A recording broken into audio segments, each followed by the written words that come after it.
Ku tetap memilih dan percaya dan mengucap syukur.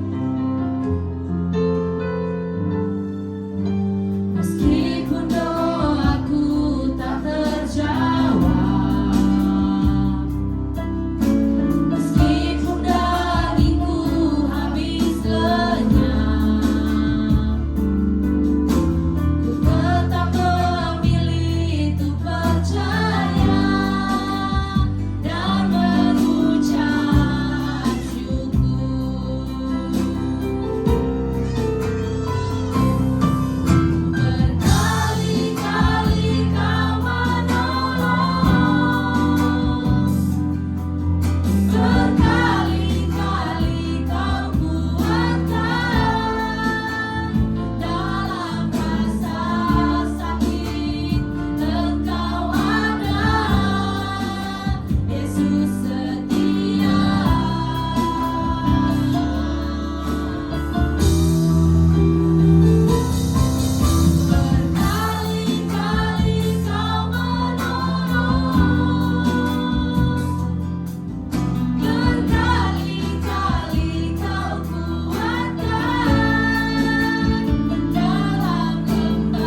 syukur kita, sembah kita untuk menyenangkan hati Tuhan. Amin.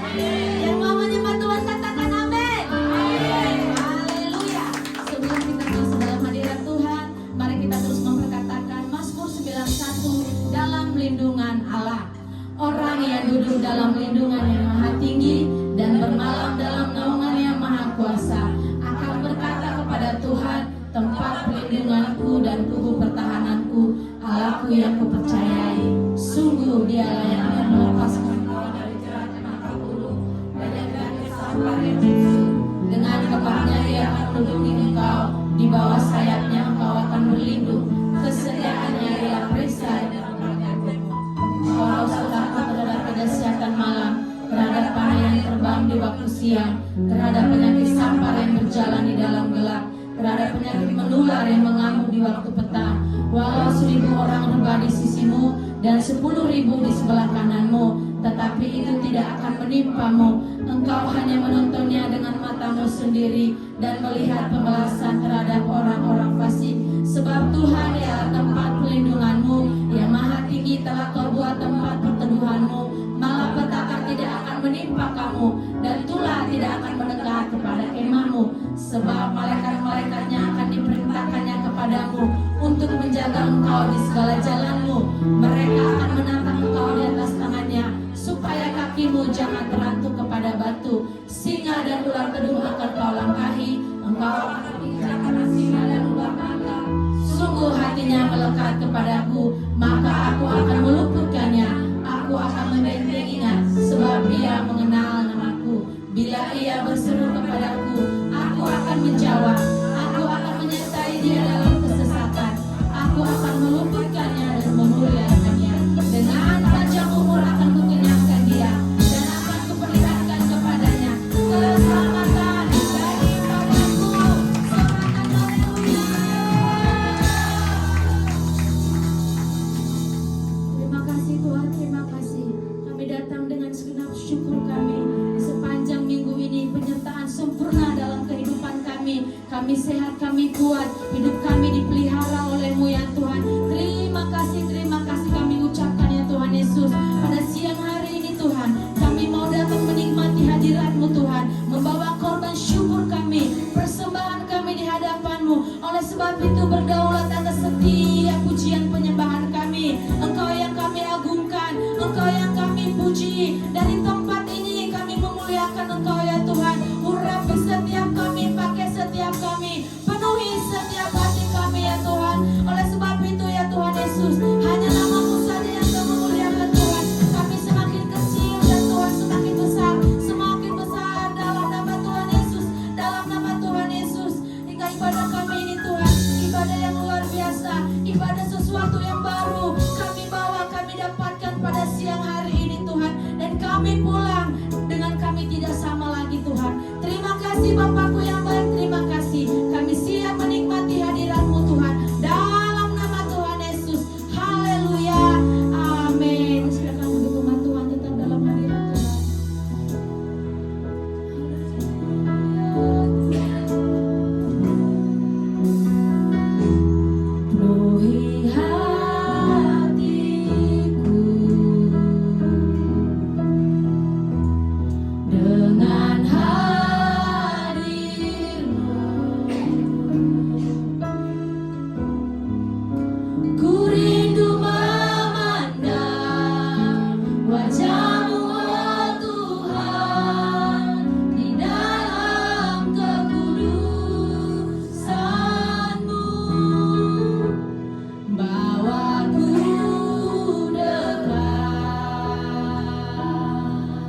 bersorak, kami menyembah, meninggikan, memuji nama-Mu di tempat ini Tuhan.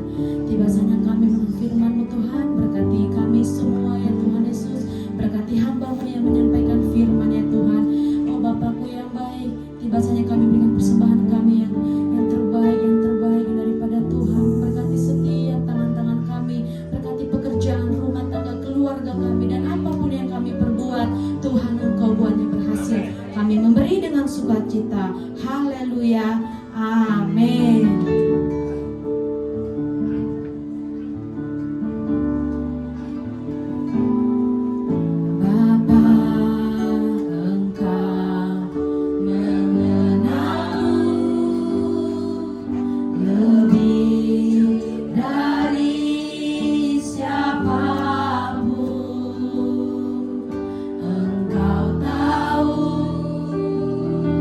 Ceritaku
hadirat-Mu Tuhan ada di tempat ini Tuhan. Terima kasih Bapak, terima kasih Tuhan. Sebentar kami akan mendengar firman-Mu Tuhan. Kami percaya firman-Mu Tuhan menguatkan kami. Firman-Mu menjadi rema bagi kehidupan kami Tuhan.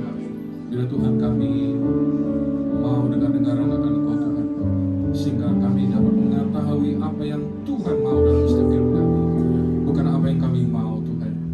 Kami percaya Tuhan, kuasa-Mu Tuhan yang kerja terus menyertai kami Tuhan. Berkati kami semua Tuhan, berkati umat-Mu Tuhan, dan juga hamba-Mu Tuhan, hamba yang terbatas, hamba yang banyak kekurangan, tapi Roh Kudus yang mampukan hamba-Mu dan juga kami semua Tuhan. Terima kasih Tuhan, kami sambut firman-Mu Tuhan hanya di dalam nama Tuhan Yesus Kristus. Haleluya, kita semua katakan amin. Silakan duduk Bapak Ibu. Salam Bapak Ibu. Salam.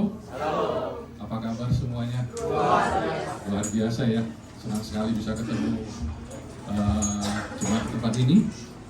Terima kasih Pak Idri, Ibu Jayu sudah mengundang saya untuk menyampaikan firman Tuhan di tempat ini.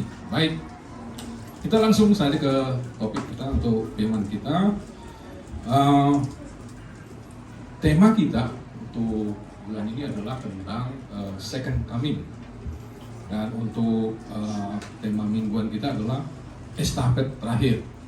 Nah, sebelum kita masuk ke dalam pokok bahasan, mari kita dengarkan firman Tuhan di dalam 2 Timotius 2 ayat 2 dikatakan demikian.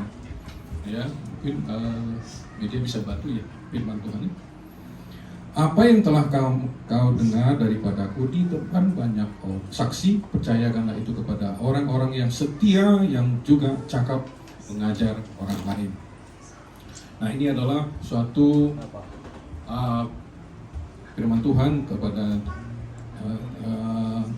dari Paulus ke Timotius, bahwa di sini ada suatu peralihan Bapak Ibu, ya, peralihan suatu estafet kepemimpinan. Nah, dari tema ini, apa yang menjadi tujuan estafet terakhir?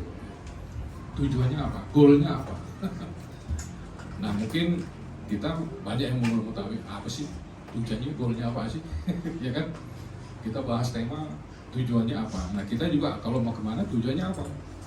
Kita keluar dari rumah, oh saya mau beli, mau belanja kan gitu kan? Nah, ini juga untuk estafet terakhir, tujuannya apa Bapak? Nah, saya dapatkan demikian. Nah, hubungan estafet terakhir dengan kedatangan Yesus berfokus kepada pentingnya berjaga dan bersiap sedia untuk menyambut kedatangan Tuhan Yesus dengan perkenanan untuk menerima tugas dari generasi sebelumnya untuk memberitakan Injil dan menjadi saksi Kristus dengan komitmen dan konsisten hingga Tuhan Yesus datang kembali. Nah, di sini Bapak Ibu, Tuhan kita ingin kita dipakai. Ya, Tuhan ingin kita dipakai. Tidak hanya ya anteng-anteng gitu ya. Nah, kita akhirnya Tuhan mau kita untuk lebih serius lagi. Katakan amin. Amin. Nah, kita tidak bisa main-main lagi Bapak. Kita sudah dipanggil, kita sudah dipilih, pakai. Apa yang menjadi apa yang kita punya. Mungkin ya kita bisa main musik, bisa main ya, alat musik, bisa berdoa, ya kita lakukan Bapak Ibu. Kita tidak bisa sekarang Bapak Ibu berdiam diri Bapak Ibu. Ya, kita nggak bisa berdiam diri. Nah saya di sini ambil contoh tentang estafet. Mungkin kita semua Bapak Ibu tahu, lari estafet ada 4 pelari kan. Nah 4 pelari ini akan berusaha bagaimana supaya dia mencapai garis akhir. Nah biasanya estafet itu adalah lari estafet 4 kali 100 meter. Nah di sini apa yang kita lihat dari Bapak Ibu tentang lari estafet ini? Nah, pelari pertama akan berlari sekencang-kencangnya, kemudian akan memberikan tongkat kepada pelari kedua, benar? Ya kan? Nah, kemudian berlari lagi, kasih tongkatnya ke pelari ketiga, dan terakhir pelari keempat. Itulah yang menjadi akhir dari untuk dia berlari untuk mencapai garis finish. Nah, apa yang kita bisa lihat dari sini, Bapak? Nah, pelari yang pertama dia akan berusaha mulai start, ya kan? Dia akan berusaha untuk lari sekencang mungkin. Nah kemudian dia akan memberikan tongkatnya. Saya melihat di sini Bapak Ibu, ini berbicara tentang kepemimpinan, ya, kepemimpinan. Nah, kalau kita main-main dengan kepemimpinan kita, apalagi di gereja Bapak Ibu ya, kita lihat sekarang ya nggak hanya pendeta Bapak Ibu, pendeta juga manusia kan gitu kan, tidak sampai estafet terakhir di tengah jalan jatuh, di tengah jalan jatuh, ya godaan-godaan, pakai firman Tuhan lagi, roh memang tuh penurut tapi lagi lemah. Nah ini terjadi Bapak Ibu, ya kita akhirnya saya mengajak Bapak Ibu kita semua jangan main-main, jangan main-main. Nah di sini kita bicara estafet terakhir ini, kita berbicara tentang pemimpinan Bapak Ibu. Nggak mungkin ya estafet orang-orang yang bukan terpilih, nggak mungkin. Orang yang terpilih, dia jadi pelari dipilih 4 kali 100 meter, itu orang yang terpilih. Nah begitu juga kepemimpinan, baik di gereja maupun di sekuler. Saya juga pernah ya di sekuler, ya waktu masih apa namanya, masih belum pensiun gitu kan. Ya memang saya dituntut ada tanggung jawab. Tidak di sekuler ada tanggung jawab, ada hubungan dengan bawahan. Nah, bagaimana dengan gereja?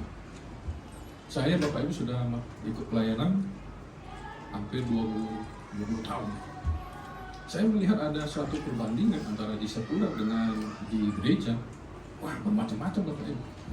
Mungkin lebih berat di gereja kali ya. Ada sini, kanan, wah, macam-macam tuh. Nah, saya melihat di sini apa Bapak Ibu? Berbicara tentang estafet itu adalah kepemimpinan. Bagaimana kita berhasil memberikan tongkat estafet yang pertama, kedua, ketiga, keempat. Nah, goalnya adalah yang terakhir. Nah, kalau misalnya tidak ada suatu keunitian, ya, ada suatu kebersamaan, tidak mungkin mereka menang. Bisa saja Bapak Ibu tongkatnya jatuh, bisa saja terjatuh. Nah, saya melihat di sini Bapak Ibu, hati-hati dengan kepemimpinan, hati-hati dengan kepemimpinan, supaya kita dapat Bapak Ibu mencapai garis akhir, goalnya ada gitu. Kenapa banyak pemimpin yang jatuh? Ya seperti pelari estafet jatuh, nggak sampai dikasih, jatuh. Nah, saya melihat Bapak Ibu di sini banyak kegagalan di gereja maupun di tempat lain tidak memberikan suatu regenerasi tongkat estafet kepada yang di bawahnya. Ini terjadi Bapak, nggak hanya di sekuler, di gereja juga ada. Artinya terjadi Bapak krisis kepemimpinan, krisis kepemimpinan. Nah, juga di keluarga Bapak, yang jadi pemimpin siapa? Bapak kan? Nah, Bapak kalau jatuh bagaimana tuh? Pimpinan jatuh, waduh, itu istrinya, anaknya, kekecewaan, apalagi yang mohon maaf ini, suaminya jatuh dalam ya dosa perzinahan, dosa segala macam. Waduh, bagaimana dia melihat anaknya melihat figur bapaknya gitu. Saya melihat sini Bapak Ibu dengan contoh estafet ini banyak terjadi Bapak Ibu, banyak terjadi kepemimpinan, ada yang jatuh Bapak Ibu, jatuh. Kita tidak menyangka. Saya sangat senang Bapak Ibu ada tema ini, estafet terakhir ini. Kita diingat Bapak Ibu. Kita diingat. Saya senang sekali dengan tema-tema yang diberikan oleh gereja, bahwa kita saling mengingatkan. Nah, memang kalau udah estafet itu tinggi, wah dalam pemimpinan itu waduh, itu godaan macam-macam. godaan macam-macam. Ya, saya pernah Bapak Ibu juga, ya kalau mau dapat kerjaan, dapat proyek itu, aduh godaannya cukup berat. Godaan cukup berat. Ya mungkin untuk dapat proyek, untuk dapat segala macam, aduh berat sekali, godaan cukup berat. Nah, saya melihat di sini Bapak, saya juga sebagai pimpinan waktu saya di sekuler, saya hati-hati Bapak. Saya hati-hati. Bagaimana supaya saya tidak terjebak? Jangan seperti orang lain, Yusuf waktu kena godaan Tante Potifar, dia lari. Orang lain, ya gitu kan. Nah, ini terjadi demikian Bapak Ibu. Nah, apa yang kita dapat dalam estafet ini Bapak Ibu? Nah, di sini saya melihat ada seperti yang pertama ada kepercayaan. Ada kepercayaan. Nah, kalau tidak percaya pelari satu dengan lain, nggak mungkin harus suatu ya untuk bersaing ya, untuk berlomba. Nah, di sini saya katakan kepada kita semua, mari kita untuk saling percaya. Amin. Amin. Amin. Kalau pemimpin kita ya mungkin tidak sesuai dengan ya kita tetap percaya aja. Di mana-mana juga Bapak Ibu ya pemimpin tidak ada yang sempurna. Pemimpin tidak ada yang sempurna. Ya gini aja lah. Elus-elus aja lah, dada, ya gitu aja kan. Nah, yang kedua ada tanggung jawab. Setiap pelari saya lihat, kalau kita lihat 4 kali 100 meter ada tanggung jawab. Dia bagaimana supaya dia lari sekencang mungkin. Nah, bagaimana dengan kita Bapak Ibu? Kita punya tanggung jawab apa di gereja kita? Apakah kita sudah melaksanakan tanggung jawab kita? Mungkin sebagai pemain musik, kita sudah tanggung jawab. Apa kita sudah melakukan yang terbaik? Apa yang sudah kita lakukan? Apalagi berkorban gitu kan. Wah, kalau namanya berkorban itu kan susah. Maunya apa yang kita dapat dari sini gitu kan. Ya kan, itu terjadi Bapak Ibu. Bukan mau memberi, ya bukan mau menerima. Mohon maaf, bukan mau memberi, mau ingin menerima gitu kan. Ini terjadi motivasi kita apa gitu. Nah, yang berikutnya adalah ada kesabaran. Ya, kita sabar. Kalau dalam estafet ini, ya kita harus sabar. Kita harus sabar Bapak Ibu. Nggak mau kita harus sabar. Bukan sabar situ orang ya. Bukan sabar situ orang. Nah, di sini dari contoh estafet lari 4 kali 100 meter ini, kita melihat apa yang perlu kita dapat. Saya senang sekali dengan tema ini, itu merujuk kepada kita sebagai jemaat Tuhan. Saya percaya dengan tema-tema yang diberikan dari gereja pasti akan menuntun kita semua jemaat Tuhan ya, juga di tempat ini. Amin. Amin. Nah, kemudian apa yang menjadi poin dari tema ini? Nah, saya melihat ada bahwa yang pertama adalah kedatangan Yesus yang kedua kali pasti akan datang. Pasti. Amin. Amin. Ready or not, Jesus is coming. Oke, nah di sini kita harus percaya Bapak ya, Tuhan Yesus pasti datang. Ada yang bilang tahun ya bisa jadi 2033 mengatakan demikian. Tapi kita tidak tahu kapan mau datang gitu kan. Tapi ya kita harus siap-siap aja gitu kan. Nah, itu yang pertama saya melihat demikian. Yang kedua, kita harus menanti dengan berjaga-jaga. Nah, minggu yang lalu kita berbicara tentang 5 gadis yang bijaksana dan 5 gadis muda. Kita harus berjaga-jaga. Saya mungkin kepada kita semua, kalau kita berjaga-jaga jangan sampai jatuh. Amin. Amin. Ini saya tekankan kepada kita semua, jangan sampai jatuh. Ya banyak teman-teman saya pendeta jatuh Bapak Ibu. Jatuh. Nah, saya mau katakan kepada kita, kalau kita sudah jatuh dalam dosa, hukuman tetap apa enggak? Tetap, ya kan? Hukuman tetap. Walaupun pengampunan ada ya gitu kan? Pengampunan ada, tapi hukuman tetap. Nah, untuk pulih Bapak Ibu, waduh lama itu. Ini kepala nggak bisa tegak begini. Gini, jalan gini. Halo Pak. Duduk dulu ya. Nah, yang berikutnya adalah hidup kudus dan setia. Saya mengajak kita semua tetap hidup kudus. Bukan rokok kudus, amin. Kudus dan setia. Amin. Nah, supaya apa, kita menjelang kedatangan Tuhan kita kedapatan tidak bercacat celah. Tidak bercacat celah. Saya juga nggak main-main juga sih. Walaupun saya ya posisi menentukan ini juga ya, godaan-godaan juga. Semakin tinggi, kalau pohon semakin tinggi, itu angin kencang ya Pak ya? Kencang Pak. Itu kita, wah, saya melihat ada seekor monyet gitu ya, waktu dia naik ke atas dia kencang. Dia jatuh pada saat angin-angin sepoi-sepoi gitu. Jadi memang tidak hanya godaan, tidak hanya angin kencang, angin sepoi-sepoi juga bisa jatuh. Ini yang saya dapatkan. Dan kemudian berikutnya estafet iman. Estafet iman. Nah, saya melihat dari contoh estafet kita harus ada estafet iman. Dari orang tua ke anak, dari anak ke cucu. Saya begini-begini udah punya 2 cucu Bapak ya. Jadi anak saya ajarin bagaimana estafet iman. Ya, walaupun anak saya ya setunggal gitu, satu. Tapi ngeri-ngeri sedap juga punya anak tunggal gitu Pak. Ya jujur Bapak Ibu, saya punya anak tunggal, waduh, gini-gini gitu. Karena nggak ada stok. Nggak ada stok gitu kan. Wah, apalagi cewek gitu kan. Nggak ada stok. Wah, saya juga, Tuhan gimana?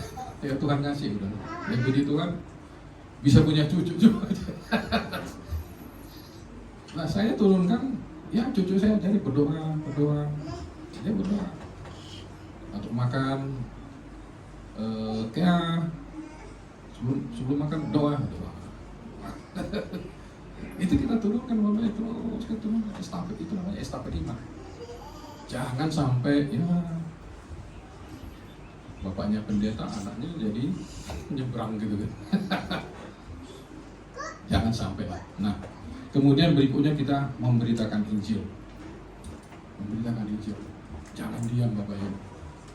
Saya baru-baru ini ketemu dengan orang dari, memang orang Medan juga ya. Ya Medan orang Batak Mendiling gitu kan. Ketemu saya, ya udah saya injili aja. Berani aja gitu kan, berani aja injilin aja. Puji Tuhan, mau datang ke gereja lu. Mau datang ke gereja. Ibu datang aja ke gereja kita. Karena rumahnya di Kemang Pratama, ya udah. Kalau nggak mau datang jauh ke sini, di Kemang Pratama gereja Pak. Dia gereja di sana gitu Pak. Ya udah puji Tuhan. Jadi kita nggak paksa udah. Nah, kita gimana kalau ditanya Tuhan, kita bawa jiwa sudah berapa gitu? Berapa banyak jiwa? Nah, saya juga tadinya banyak yang ketemu orang Jawa ya bahasa Jawa, ketemu bahasa Sunda, ketemu orang Batak yang Muslim ya bahasa Batak. Buah kabar kan gitu kan. Saya pernah ketemu di Grand Mall ya waktu ngurus izin gereja, marga lubis Muslim. Kenapa nggak dikasih izin nih? Waduh, sorry kalau lain datang saya kasih izin tuh. Nah itu artinya kita ada suatu tas gitu kan, ada tasnya gitu. Nah di sini kita ya harus menyadari apa yang talenta yang Tuhan berikan bagi kita, karunia yang Tuhan berikan kita praktekkan. Menuai jiwa-jiwa sangat-sangat. Ya kita harus praktekkan Bapak. Saya praktekkan ketemu orang bule ya, halus. What do you think about the God? What about Jesus? Tahu nggak mereka bilang apa? Saya nanti nggak percaya Tuhan, tidak percaya Tuhan. Ya saya tetap aja, ya walaupun bahasa Inggris kebatak-batakan gitu kan. Ya tetap praktekkan aja gitu kan. Yang penting praktekkan masalah. Ya dia mau bertobat apa enggak? Ya Tuhan yang punya lah. Tapi yang penting kita praktekkan aja. Ketemu Batak ya praktekkan, ketemu Jawa praktekkan aja. Yang penting ada keberanian aja lah. Urusan berikutnya urusan Tuhan, amin. Yang penting kita praktekkan aja gitu. Nah berikutnya adalah sukacita menyambut kedatangan Tuhan.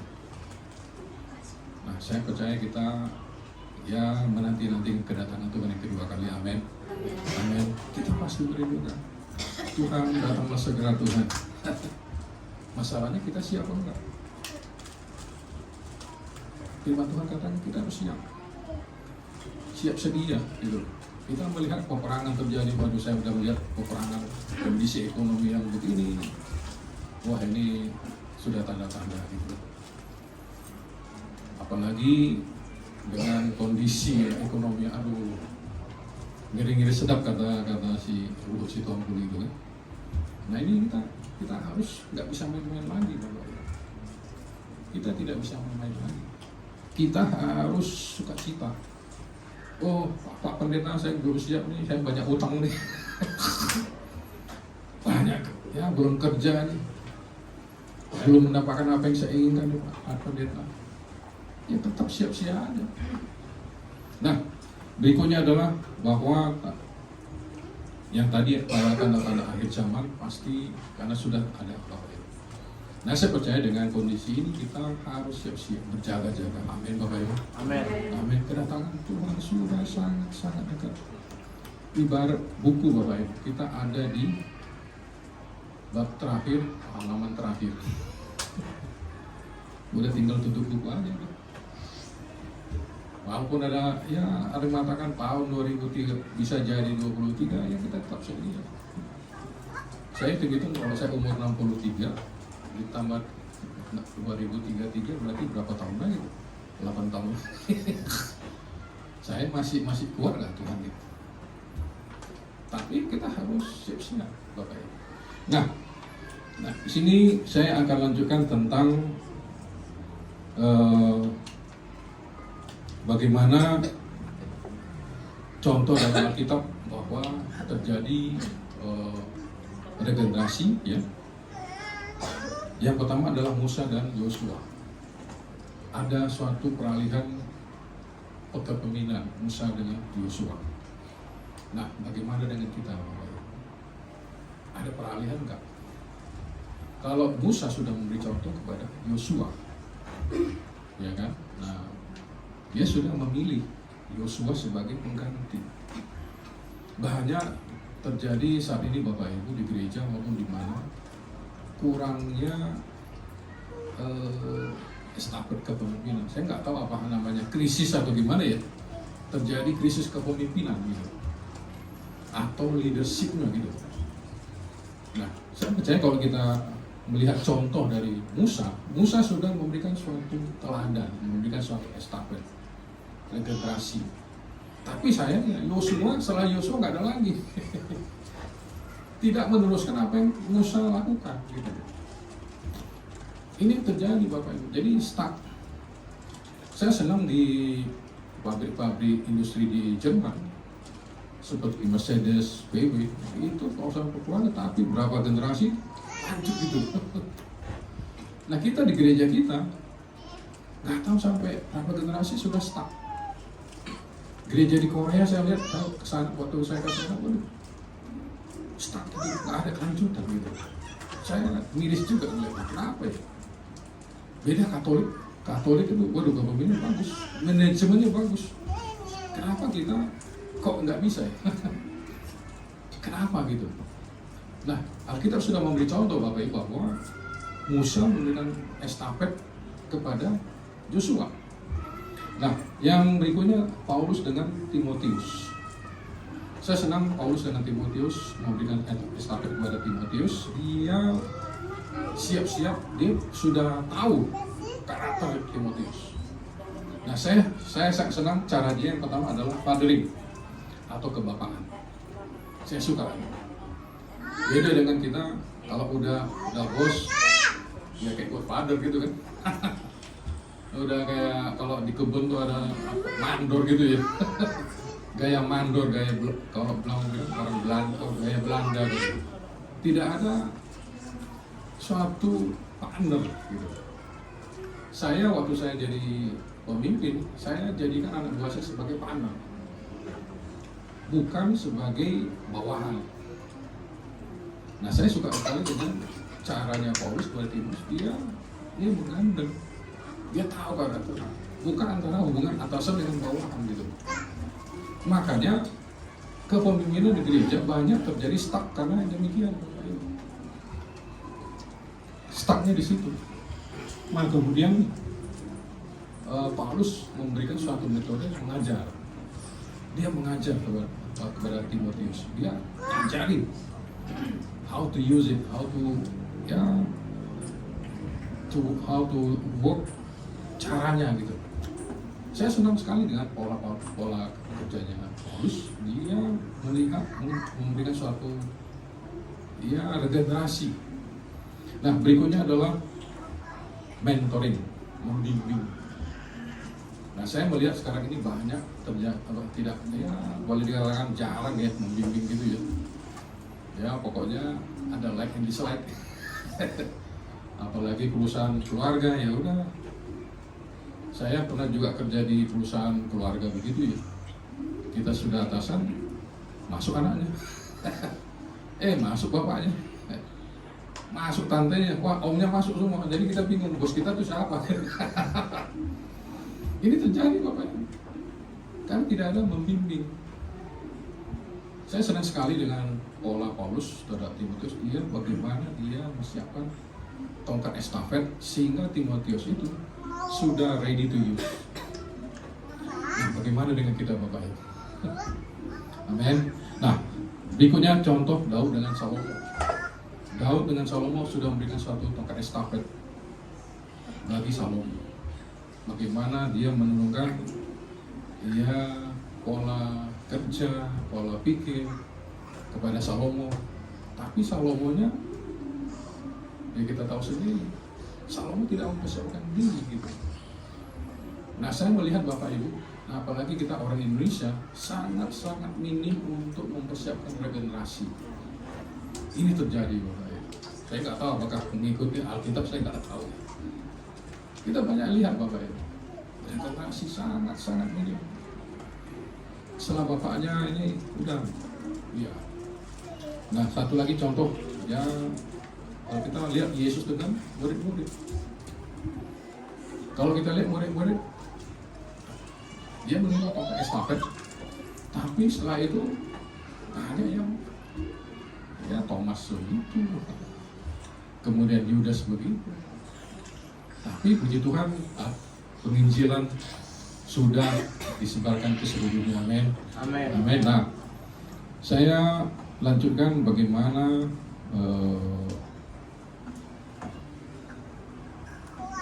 menyikapi kenapa pemimpin itu tidak sukses untuk melakukan regenerasi. Ya, ini saya kasihkan suatu pedoman. Yang pertama saya lihat karena egonya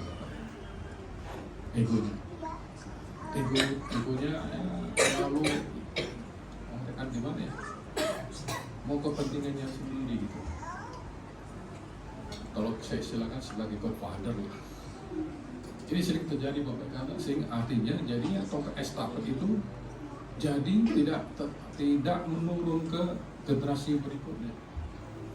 Nah, berikutnya adalah kurangnya jumlah orang yang siap untuk bersedia menerima tongkat estafet. Nah, bagaimana? Ya mungkin Ibu udah siap ya regenerasi Ibu ya. Amin ya. Jadi memang kita harus siapin. Kita harus siapin.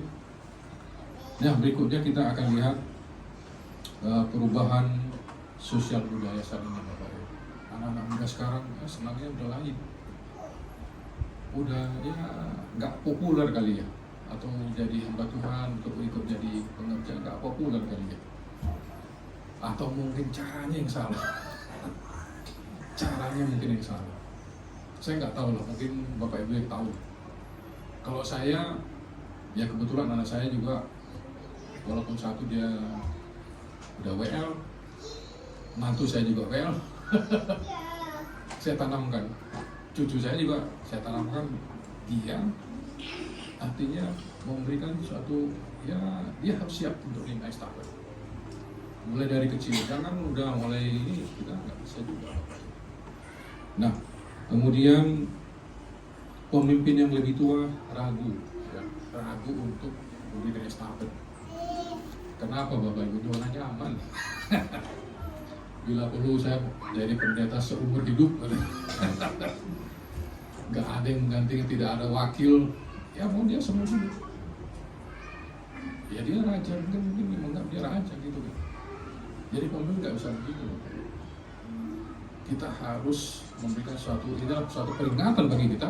Kita harus siap memberikan suatu estafet bagi generasi kita. Amin, Bapak Ibu. Amin. Kita harus siap Bapak Ibu memberikan suatu estafet bagi anak kita. Ya mungkin nggak bisa cepat Bapak Ibu, tapi lambat nggak apa-apa gitu. Asal ada suatu keinginan. Kalau Bapak Ibu saya udah lihat dari regenerasi nih. Bagus, saya senang gitu. Saya juga sudah siapkan regenerasi. Ya saya belum mau menyiapin tempat ibadah lah. Doain Bu ya, Pak ya. Saya kelemahan saya memang ya belum ada, walaupun saya wakil tapi saya belum ada tempat ibadah. Saya berdoa Tuhan berikan saya tempat ibadah Tuhan. Itu yang menjadi ya kerinduan saya loh. Karena nggak terpikir juga gitu. Biasa senang Bapak Ibu udah ya senang ya jempol. Berarti sudah melakukan kehendak Tuhan gitu kan. Nah, kemudian bagaimana saya melihat sini bagaimana seorang pemimpin mempersiapkan regenerasi bagi generasi berikutnya. Ya. Yang pertama caranya adalah membawa mereka dalam bimbingan. Bimbing mereka Bapak. Tidak ada istilah sekarang ujuk-ujuk jadi pimpinan, nggak ada. Tidak ada Bapak. Kita bimbing, anak kita juga kita bimbing. Jadi pemimpin harus kita bimbing. Nah, kemudian kita harus identifikasi calon kita ini bagaimana ya, kriterianya gimana. Kita harus tahu, luar dalam kita harus tahu. Memang ya kita tahu untuk saat ini, untuk ke depan ya pasti itu yang terbaik lah. Identifikasi, apalagi untuk jumlah besar mungkin ya, untuk mempersiapkan pemimpin baru nggak gampang gitu. Saya ditunjuk oleh Kepala Rayan jadi wakil juga nggak ujuk-ujuk juga gitu loh. Saya ya dengan kerendahan hati Tuhan, kalau saya dipilih saya siap Tuhan. Nah mungkin Pak Gembala melihat saya ya mungkin banyak kekurangan, punya kelebihan, tapi memang saya harus melakukan taat kepada pimpinan juga. Amin Bapak Ibu. Bapak juga harus taat kepada pimpinan di sini gitu kan. Amin. Nah, ini harus lakukan. Kita harus taat. Nah, kemudian yang ketiga, percayakan pemimpin muda dengan tanggung jawab. Kasih tanggung jawab bagi mereka. Ya mungkin tanggung jawab mulai dari kecil, ya yang sepele, kasih tanggung jawab supaya dia tuh belajar mandiri. Saya melihat Bapak Ibu, generasi sekarang, beda dengan generasi dulu Bapak Ibu, beda. Saya ingat dulu waktu saya masih kecil, waktu saya dididik orang tua itu, kalau saya nakal dia bilang, gitu. Kita udah takut gitu. Sekarang tau nggak Bapak Ibu? Iya, makan kita dari restoran. Nah, pilih makanan apa gini yang gadget. Kita panggil, mau pilih minum apa? Tetap aja beda. Struggle-nya tuh beda gitu. Saya nggak tahu lah ke depannya. Kalau generasi kita dulu yang tua-tua begini, waduh sama orang tua takut banget gitu. Takut banget. Ya kita udah biasa kena berjut-jut, nakal. Sekarang kalau anak nakal dia pada kabur gitu. Kita ngerapot gitu. Dan maka kita hati-hati sekarang. Nah, kemudian menyiapkan gereja untuk sukses dalam penuaian jiwa-jiwa. Amin. Ini penting banget. Nah, gereja kita punya tugas untuk menyelesaikan amanat agung. Nah, seperti saya katakan, kita berapa jiwa yang kita selamatkan Bapak Ibu sekarang. Nah, sekarang ini banyak gereja bertumbuh, saya senang. Cuma aku tanya apakah terjadi pemindahan gereja itu saya nggak tahu, coba-coba baru gitu kan. Nah, ini kita punya tugas yang besar. Kita bagaimana kita harus membuat gereja kita lebih besar, amin. Amin. Nah, kita juga harus punya tugas, Bapak. Tugas amanat agung itu berat. Berat, Bapak. Apalagi menjelang kedatangan Tuhan, ya itu memang kita harus lakukan, gitu kan. Nah, kemudian bagaimana para pemimpin berikutnya untuk menyiapkan pemimpin yang baru. Saya melihat dalam 2 Timotius 1 ayat 5-8 ada beberapa hal yang perlu kita siapkan, meneguhkan iman mereka dan ketekun dari iman. Kita harus membimbing mereka ke pemimpin berikutnya, Bapak. Dalam iman ini, iman kadang-kadang yang agak susah-susah juga, Bapak. Di sini iman, sana imin, ya kan? Imannya wah, tapi mau nggak mau kita harus mempersiapkan iman. Iman itu paling penting. Saya katakan, mau katakan kepada kita semua, banyak orang tua gagal karena apa, Bapak? Anaknya tidak kuat dalam iman. Gitu. Akhirnya begitu kawin, begitu cari pacar, ketemu di mall, ketemu dengan yang beda agama, kabur. Jadi jodohnya ketemu di mall. Akhirnya beda iman. Kalau udah imannya udah beda, saya kalau lihat begitu, ada saudara yang nangis ya. Tapi puji Tuhan balik lagi. Balik lagi. Nah, ini perlu kita camkan, Bapak Ibu. Nah, yang berikutnya adalah mengaku karunia yang kita orbitkan atau kita mau orbitkan. Kita harus tahu karunia-karunia. Mungkin karunia dia berdoa, ya kita harus pakai. Jangan dia karunia berdoa, kita lain cara gitu kan. Nah, ini artinya kita harus hati-hati. Nah, berikutnya adalah kita harus action. Harus action. Maksudnya begini, Bapak Ibu, kalau sudah ada kita menganalisa dengan parameter-parameter yang kita berikan, tentunya kita harus bertindak. Jangan tunggu, ya kalau udah meninggal, ya susah juga. Action. Nah, saya punya di waktu saya di kerja, saya biasanya begitu ada mau stop peralihan, saya sudah siapkan suatu SK itu bahwa dia adalah calon, ya mungkin sebagai wakil dulu kan. Nah, begitu sudah waktunya, ya baru dia naik.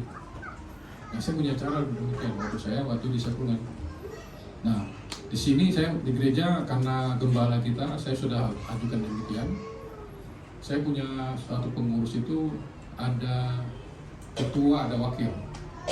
Seperti di Sekulen ada manajer, ada asisten manajer. Jadi manajernya keluar, yang asisten naik. Ya kan? Jadi wakil ketuanya berhalangan, wakil yang naik. Nah, itu secara manajemen. Supaya kalau terjadi apa sama pimpinan sudah standby. Nah, kemudian kita harus ajak ya untuk calon pimpinan untuk tetap hidup kudus. Ini penting, jangan kita mengorbikan pemimpin yang tidak kudus. Ini hati-hati Bapak. Kalau terjadi demikian, waduh, jadi pemimpin dia amburadul juga. banyak jadi amburadul itu. Nah, di sini saya ada melihat kondisi yang perlu kita garis bawahi bahwa memang hidup kudus itu sangat-sangat penting untuk kita kaderkan kepada generasi berikutnya. Nah, terakhir Bapak Ibu, apa yang kita dapat dari estafet terakhir ini? Apa yang kita peroleh? Yang pertama, kita melihat bahwa kita harus saling kita harus saling menolong Bapak. Kita tolong generasi kita. Jangan biarkan dia dengan cara demikian, dengan caranya sendiri. Kita seperti kita katakan tadi, kita tuntun, kita bimbing, karena kita tidak mengetahui apa yang terjadi. Nah, berikutnya adalah kita harus menantikan Tuhan dengan penuh dengan sukacita, jangan bermalas-malas, supaya nanti kita pada waktu kedatangan Tuhan kita sudah standby. Amin, Bapak Ibu. Amin. Nah, kemudian pertanyaan adalah, apakah kita sudah mempersiapkan generasi kita? Nah, kalau Pak Hendri sudah banyak, saya tahu Pak Hendri sudah di gereja kita sudah banyak ya sudah mempersiapkan lah. Kita sebagai orang tua ini harus mempersiapkan lah generasi kita, supaya kita tuh tugas kita tuh ya selesai lah, bahwa kita sudah mempersiapkan suatu generasi yang Tuhan inginkan untuk menjadi pemimpin. Amin. Ini menjadi firman Tuhan yang saya sampaikan. Saya mengundang untuk musik, kemudian ya.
punya rencana yang indah bagi kami Tuhan. Rencana yang indah bagi kami Tuhan. Kau pakai kami Tuhan. Dan kami siap untuk melakukan apa yang Tuhan mau dalam setiap hidup kami. Untuk penuaian jiwa-jiwa Tuhan dalam nama Yesus. Dalam nama Yesus. Abah mau berdoa Tuhan untuk tempat ini Bapak. Tuhan, Kau melihat keadaan umat-Mu Tuhan hari ini. Abah berdoa ya Tuhan, biarlah yang lemah dikuatkan, yang sakit disembuhkan, yang berkekurangan diberkati berlimpah. Dalam nama Yesus, dalam nama Yesus. Berkati Tuhan umat-Mu Tuhan. Kami percaya Tuhan, umat-Mu semakin hari semakin mengandalkan Tuhan dalam setiap kehidupan mereka Tuhan. Kami berdoa Tuhan untuk gereja tempat ini Tuhan. Pakai gereja Tuhan, pakai ya Tuhan. Nyatakan kuasa Tuhan atas gereja Tuhan. Tuhan punya rencana yang indah atas gereja ini Tuhan, untuk menuai jiwa-jiwa, untuk melaksanakan amanat agung ya Tuhan. Kami percaya Tuhan, gereja Tuhan terus berkembang Tuhan dalam nama Yesus. Dalam nama Yesus, kuasa Tuhan sanggup Tuhan mengubahkan atmosfer Tuhan itu Tuhan. Dalam nama Yesus, terima kasih Tuhan, terima kasih. Juga Tuhan, para pekerja tempat Tuhan berdoa, berikan mereka gairah Tuhan untuk melayani Tuhan, untuk melayani umat, untuk melayani Kau ya Bapa. Nyatakan terus kuasa-Mu Tuhan. Berikan mereka Tuhan roh yang menyala-nyala Tuhan untuk melayani Kau ya Bapa. Terus Tuhan, juga hamba doa Tuhan untuk kepala tempat ini Tuhan, Pak Indri dan Ibu Indri Tuhan. Hamba berdoa Tuhan, Kau pakai hamba-Mu Tuhan, pakai hamba-Mu Tuhan. Pakai lebih hebat lagi Tuhan, pakai Tuhan. Biarlah kuasa Tuhan, otoritas Tuhan menyertai dalam setiap pelayanannya Tuhan. Bahkan kerinduan hatinya Kau berkati Tuhan, dalam nama Yesus, dalam nama Yesus. Berikan kekuatan kesehatan sempurna Tuhan. Terus nyatakan kuasa-Mu Tuhan, nyatakan kuasa-Mu Tuhan, perlindungan yang sempurna atas hamba-Mu Tuhan. Berkati keluarga, anak-anak Kau berkati Tuhan. Terima kasih Tuhan, terima kasih. Ini menjadi doa kami Tuhan, hanya di dalam nama Tuhan Yesus Kristus. Ya, kita semua katakan amin.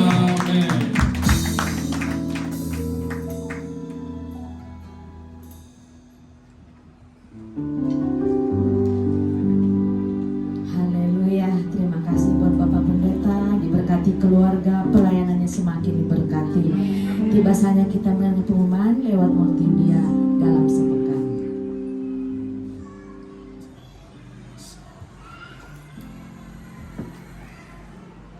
Shalom, senang sekali dapat menyapa Bapak Ibu Saudara untuk menyampaikan pengumuman GBFGC. Untuk tema hari ini kita akan belajar mengenai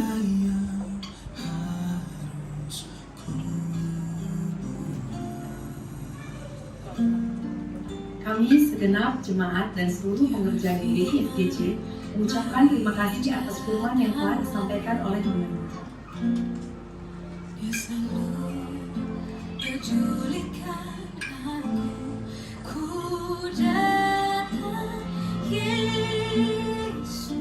Berikut kami akan sampaikan jadwal GBI FGC dalam sepekan.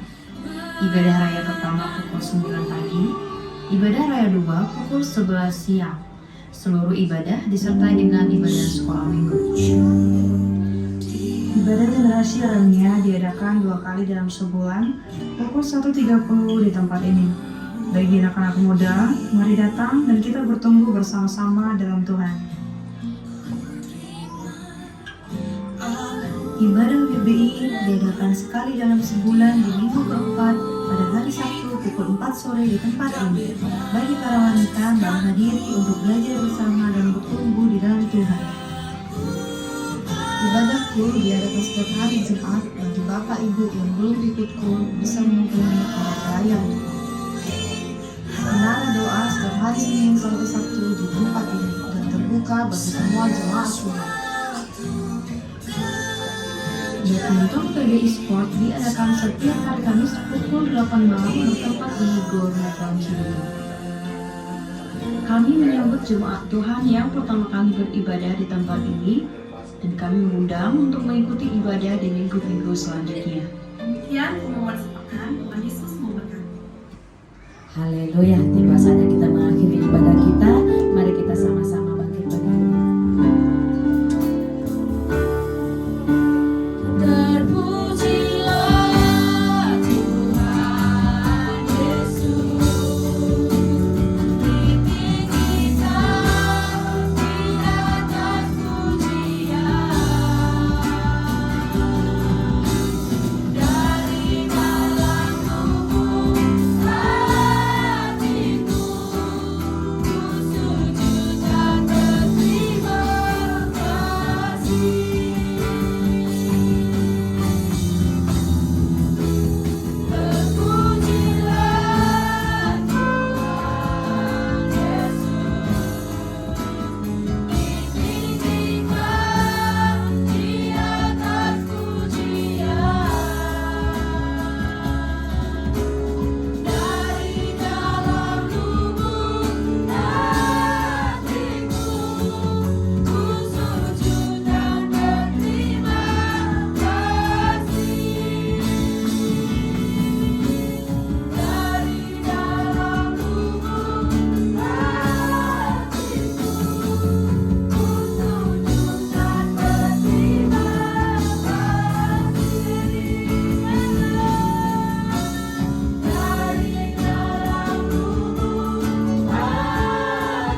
sembah dan kami kenal dalam Yesus Kristus, Juru Selamat kami yang hidup. Terima kasih ya Tuhan, Engkau mengasihi kami ya Tuhan. Dan saat kami datang menyembah-Mu ya Tuhan dalam roh dan kebenaran, Engkau hadir dalam hidup kami ya Tuhan. Roh-Mu ya Tuhan yang hidup selalu menyertai kami ya Tuhan di sepanjang jalan kami. Terima kasih ya Tuhan untuk ibadah kedua ini ya Tuhan. Kami datang menyembah dan memuji-Mu ya Tuhan dalam roh dan kebenaran. Kiranya pujian dan penyembahan kami ya Tuhan menyenangkan hati-Mu ya Bapa. Terlebih lagi ya Tuhan, firman yang sudah ditaburkan oleh hamba-Mu Bapak Robert Butar-Butar ya Tuhan. Terima kasih ya Tuhan, kami bisa belajar, kami bisa ya Tuhan memperoleh hikmat ya Tuhan untuk bekal kami ya Tuhan dalam melangkah dalam hidup kami ya Tuhan. Kiranya kami ya Tuhan anak-anak-Mu sebagai atlet-atlet iman yang kuat ya Tuhan, sehingga tongkat estafet terakhir ini ya Tuhan bisa kami bawa ya Tuhan dan memenangkan jiwa-jiwa ya Tuhan dimanapun kami berada ya Bapak. Terima kasih ya Tuhan untuk hamba-Mu ya Tuhan, Bapak Pendeta Robert Butar-Butar ya Tuhan yang menyampaikan firman-Mu. Berkati beliau ya Tuhan dan juga istri dan juga keluarganya ya Tuhan, menjadi penabur-penabur firman yang setia ya Tuhan dimanapun beliau berada ya Bapak. Kami mengucap syukur ya Tuhan, kami berdoa ya Tuhan untuk Bapak pembina kami ya Tuhan, Gembala pembina kami Pak Niko Notore Harjo ya Tuhan, dengan istri dan juga semua keluarga dan semua staf penggembalaannya ya Tuhan. Engkau pakai hamba-Mu ini ya Tuhan secara luar biasa ya Tuhan, dan untuk memenangkan jiwa-jiwa ya Tuhan dimanapun Engkau ya Tuhan memerintahkan dia untuk melayani ya Bapak.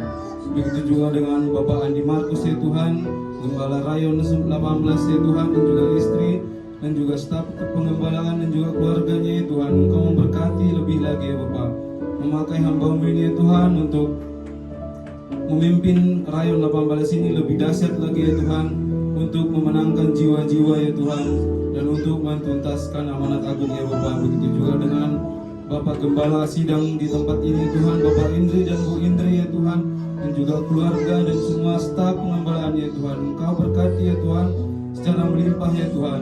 Engkau ya Tuhan impartasikan ya Bapak hikmat-Mu yang luar biasa ya Tuhan pada Bapak Gembala kami ya Tuhan, dimanapun beliau berada, dimanapun beliau melayani ya Tuhan, jiwa-jiwa dimenangkan ya Tuhan, dan amanat agung bisa diselesaikan dengan luar biasa ya Tuhan. Ya Bapak, kami bersyukur ya Tuhan untuk para jemaat-Mu di tempat ini ya Tuhan yang setia ya Tuhan untuk beribadah di tempat ini ya Tuhan. Kiranya Engkau yang memberkati semua jemaat-Mu yang datang hari ini ya Tuhan. Engkau memberikan kesehatan, kebahagiaan dalam rumah tangganya ya Tuhan, dan Engkau menjawab semua pergumulan-pergumulan dalam hidupnya ya Bapak. Ya Tuhan, kami juga berdoa untuk seluruh pelayan-pelayan yang mengambil bagian pada hari ini ya Tuhan. WL, singer, Aser ya Tuhan, guru sekolah minggu dan juga penjaga keamanan ya Tuhan, Bapak. Keamanan ya Tuhan, Engkau yang memberkati kami semua ya Bapak. Engkau yang melindungi kami semua ya Tuhan, dan pelayanan kami ini kiranya berkenan di hadapan-Mu ya Tuhan.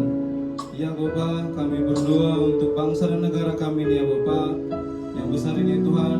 Kami berdoa untuk saudara-saudara kami ya Tuhan, umat mayoritas di bangsa ini ya Tuhan. Engkau memberkati, Engkau tuntun pada jalan keselamatan ya Tuhan, sehingga mereka juga bisa diselamatkan ya Tuhan oleh darah-Mu yang kudus ya Bapak. Terima kasih ya Tuhan untuk pemimpin-pemimpin bangsa kami ya Tuhan, Bapak Presiden, Wakil Presiden, Menteri, Panglima TNI, dan Kapolri ya Tuhan, dan semua jajaran pemerintahan dari yang paling tinggi sampai yang paling rendah ya Tuhan. Engkau memberikan hikmat, kebijaksanaan ya Tuhan untuk mengelola negara ini ya Tuhan, mengelola sumber alam di negara ini ya Tuhan, untuk kemaslahatan bangsa dan negara kami ya Bapak. Engkau memberkati semua rencana-rencana program yang ada ya Tuhan, kiranya itu membawa kebaikan, dan Engkau yang mengarahkan ya Tuhan untuk kemuliaan-Mu ya Bapak. Ya Tuhan, kami sudah mengumpulkan persembahan dan kami persembahkan kepada-Mu ya Tuhan sebagai persembahan kami ya Tuhan yang hidup pada-Mu ya Bapak. Kiranya Engkau memberkati ya Tuhan, tangan-tangan yang memberikan ya Tuhan, Tuhan. Engkau memberkati usaha dan rencana-rencananya ya Tuhan dalam kehidupannya. Dimanapun dia ya Tuhan bekerja, dimanapun dia berada ya Tuhan, membawa terobosan baru ya Tuhan dalam kehidupannya, dalam keluarganya, dan juga di mana dia bekerja ya Bapak. Terima kasih ya Tuhan, sesaat lagi kami akan pulang ya Tuhan ke tempat kami masing-masing. Kau yang menyertai perjalanan kami ya Tuhan, Kau menuntun langkah kami dimanapun kami berada ya Tuhan. Dan bersama dengan doa berkat dan pengutusan dari hamba-Mu ya Tuhan, sempurnakanlah doa kami ini ya Tuhan. Dalam doa Bapa kami yang di surga, dikuduskanlah nama-Mu, datanglah kerajaan-Mu, jadilah kehendak-Mu di bumi seperti di surga. Berikanlah kami pada hari ini makanan kami yang secukupnya, dan ampunilah kami kesalahan kami, seperti kami juga mengampuni orang yang bersalah kepada kami. Dan janganlah kau kami dalam cobaan, tapi lepaskan kami dari penjara. Karena Kau yang kerajaan dan kuasa dan kemuliaan sampai selama-lamanya. Sidang jemaat yang dikasihi oleh Tuhan Yesus, kembalilah ke dalam kenyataan hidupmu sehari-hari. Taatilah firman Tuhan, nyatakanlah kasih Tuhan untuk semua orang, dan untuk itulah engkau menerima berkat. Angkat kedua tanganmu dan aminkan setiap perkataan berkat ini. Tuhan memberkati engkau, dan berkati suami, istri, anak-anak, cucu-cucumu. Tuhan memberkati rumah tanggamu dan finansialmu. Tuhan memberkati sekolah dan studimu. Tuhan memberkati setiap pekerjaan dan usahamu. Apapun yang kau rencanakan, apapun yang kau lakukan, Tuhan membuat semuanya berhasil. Kasih karunia dari Allah Bapa dan damai sejahtera dari Tuhan Yesus, serta persekutuan yang manis dengan Roh Kudus menyertai kehidupanmu dari sekarang sampai Maranatha.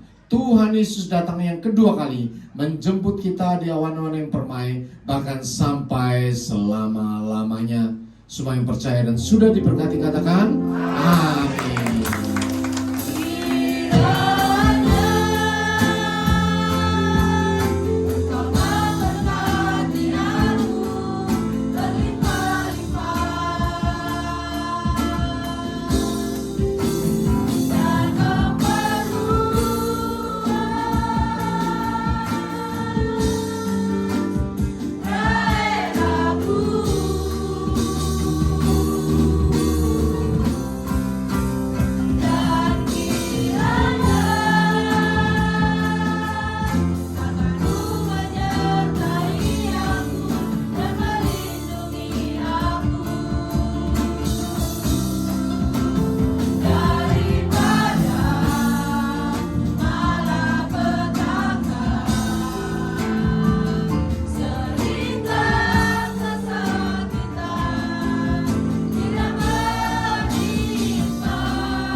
Selamat hari Minggu, selamat pulang. Tuhan Yesus memberkati.